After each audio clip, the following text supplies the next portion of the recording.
When writing programs in the real world, we often ask for inputs from the user. And based on that input, we want the program to give us a certain output, which is actually a core fundamental concept of a computer.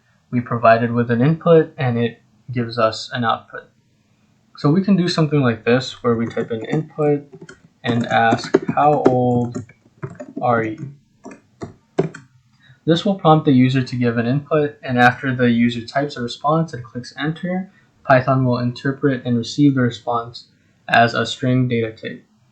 So let's store the user's response in a variable called age. And let's print out this variable just to make sure it stores the input correctly. So if I type in 19, it prints out 19, so we know for sure that age stores the input correctly. Now let's say we have a scenario where if the user is over 18, the program will print that the user is old enough to enter the club. However, if he or she is younger, then the program will print that the user is too young. So this introduces us to conditional statements, and the way they're structured is fairly simple. You have the header which includes a condition, such as if age is greater than or equal to 18, and then you type in a colon. And if that condition is true, it'll run the code underneath that if statement. So we're going to print out access granted. And if the user is too young, we're going to branch out with an else conditional statement and then print access denied.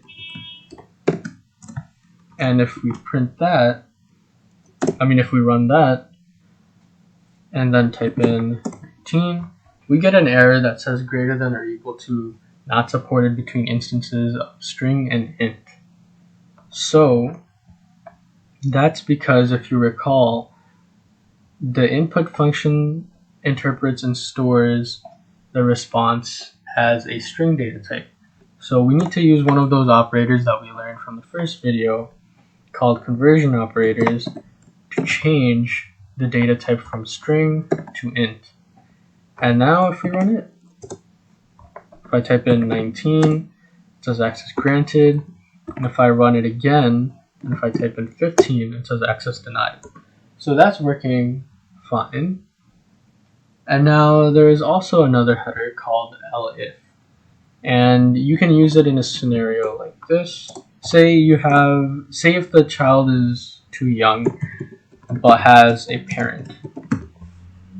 So we can type in elif age is less than 18 and has a parent, and we can check by using the double equal signs, and then we print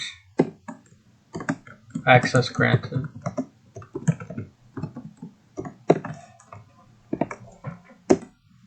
If we do that, if we put 15, then access is granted. Now for this scenario, we're never going to get this else statement unless we change this Boolean variable to false. So to make it more interactive, we can ask if he or she has a parent. We can ask for an input.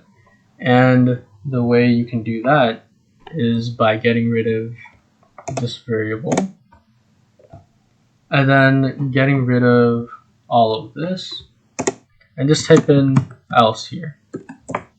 So if the user is too young, it'll just branch into else. And you can have nested if statements within this else. So let's ask if the user has a parent. So input, do you have a parent? And the response is case sensitive, so we'll prompt them to either answer y or n.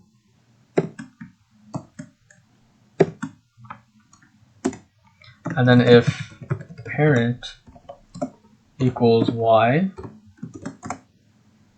then we'll print access granted.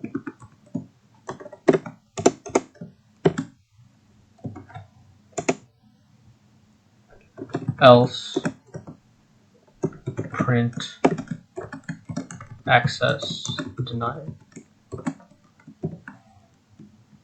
So if we run that, it asks how old are you. If I input 19, then access is granted, obviously. But if I run again and type in 15, and if I type in Y, it'll say access is granted because I have a parent.